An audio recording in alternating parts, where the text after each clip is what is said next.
Hey y'all, back with another video. I know it's been about 2 weeks or so since I made my last video, so I can't find my GoPro anywhere. So pardon the phone filming. I've been looking for it all over my house. I haven't had no luck yet, so won't be any interesting driving videos or anything like that. But so here's the parts on the Mustang that are going to go on in the next probably 2 or 3 months.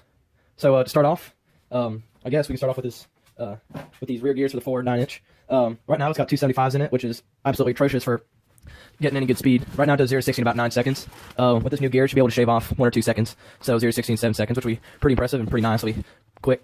And these are, they're not brand new, they're refurbished, but they've been glass bead and everything like that, and they're in pretty good condition. I picked this up for $85, which ain't a bad deal. Then I've got these long-ass tube headers. They're actually hooker headers, and I painted them white just to stop them from rusting. And then any dirt you have in your fingers rubs off right on the paint, so I'm probably going to put another coat on these. And yes, I know that the paint will peel off within seconds, but I don't really care. Then I've got this Holley 750, which is a pretty big carburetor for what I'm planning on doing. I've seen most with like a Holley 750. I'm sorry, with a Holley 650, but I'm going to be putting in stainless steel valves and a cam as well as this stuff, so this should be good. It's got the dual Venturi squirters, if you want to call them that, and it helps fuel atomization, make a little bit more power, and so it's not wasting as much energy with not burning all the fuel. I need to rebuild this. I'll probably do a time-lapse video or something like that on it, which might be kind of neat. But it's in pretty good condition. Both butterfly valves open up. I'm having a little bit of a clearance problem over here. Let me see if I can get this thing lined up. Yeah, I'm probably going to have to put a carb spacer on this thing. But if you see right there, it nicks right there. So hopefully 2 gaskets or something will make it. Also, I've heard that that carb spacers actually help make a little bit more power, so that'll be nice. And this is an Offenhauser 4-barrel intake, obviously, because it's a 4-barrel carbs going on it. I've got 2-barrel on it right now. Dead ant, probably like 100 years old. But this is all aluminum. It probably weighs around 25 pounds. I bet the stock intake weighs about 45 or so.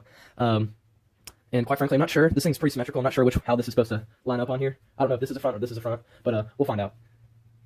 But I'm not sure. I guess this is technically a single plane, even though it's got this splitter right here. But the ports are pretty much equal length. These Clevelands are good to rev up to around 7,000 RPM or so, as long as you replace the valves. So this intake should be able to be utilized properly. And if it sucks, I'll just buy a new intake. Then I also picked up, so I traded the green scooter for these headers. So if you're ever looking for parts like this, and these are the 2-valve head specific, and these are for the 2-valve. It says 4-valve, except 4V, whatever. But if you look on right here, you'll see that there's port mismatch.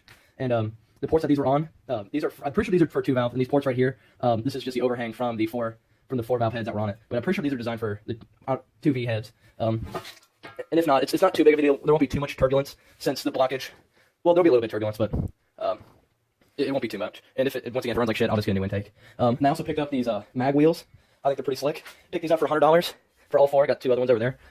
They get sanded down a little bit and prettied up, but maybe for the price I couldn't pass them up. And I didn't know that mags have special lug nuts for them that actually fit inside here. So when I first put on standard lugs, I freaked out because I thought my studs were too short and I wouldn't be able to use these wheels. But mags just have their own special lugs.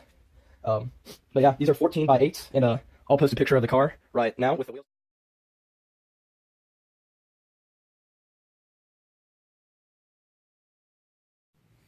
I'm also going to do a video soon about installing a tack and making a little bracket for it. That'll be fun to try to figure out where I'm going to mount this. But I paid $4 for this tack, so I went to a Ford swap meet and picked it up. And figuring out the wiring to this thing's going to be a fucking nightmare. But yeah, we'll get her done. Other than the wheels, I'm putting a cam on this thing. I'm waiting for that stuff for Christmas because that shit is expensive. I think I'm looking like $200 for a cam and lifters.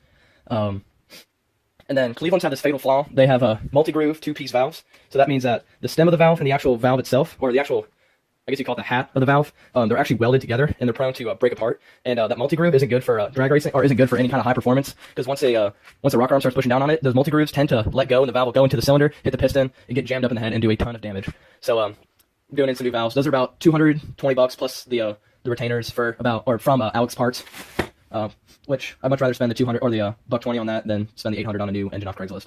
And then to top this all off, even though this engine only has about 52,000 miles, I'm going to go ahead and put in a new timing chain. Just because when I pull the cam out, I'm going to put a new timing chain on there anyway. And I'm tearing the whole engine out this winter, because right now it's about halfway through October. So I'm tearing out the whole engine to rebuild it during the winter. And when I do that, I'm just going to do all the stuff I'm not going to want to do later. And I'm probably also going to end up doing an oil pump, and that'll probably be all.